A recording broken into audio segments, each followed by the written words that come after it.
আজ আমি আপনাদের বানিয়ে দেখাবো টক ঝাল মিষ্টি বাতাবি লেবু মাখা।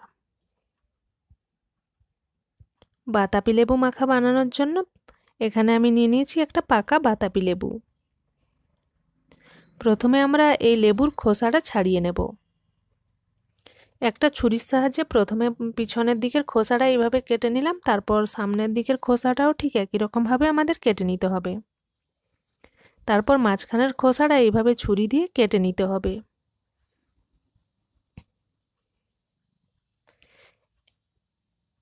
এবার আমরা এই মাঝখানের খোসাটা হাত দিয়ে এইভাবে ছাড়িয়ে নেব।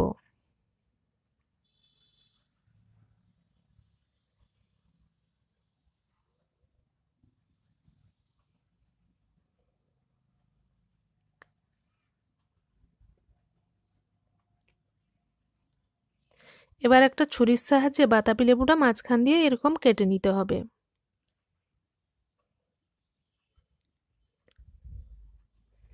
এবারে আমরা এর কোয়াগুলোকে আলাদা আলাদা করে নেব। সবগুলো কোয়া আলাদা করে নেওয়া হয়ে গেলে এর দানাগুলো আমরা এরকমভাবে ছাড়িয়ে নেব।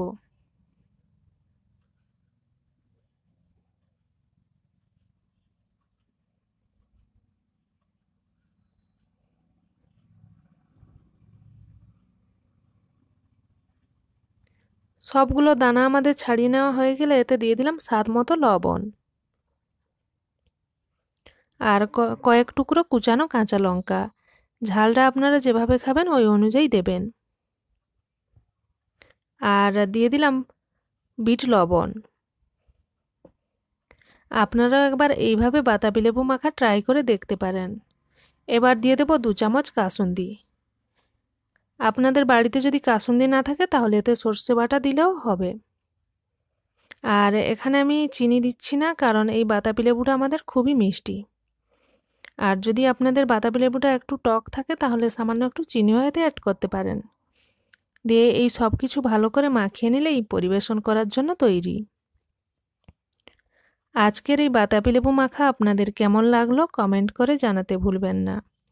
ভিডিওটি সম্পূর্ণ দেখার জন্য আপনাকে ধন্যবাদ।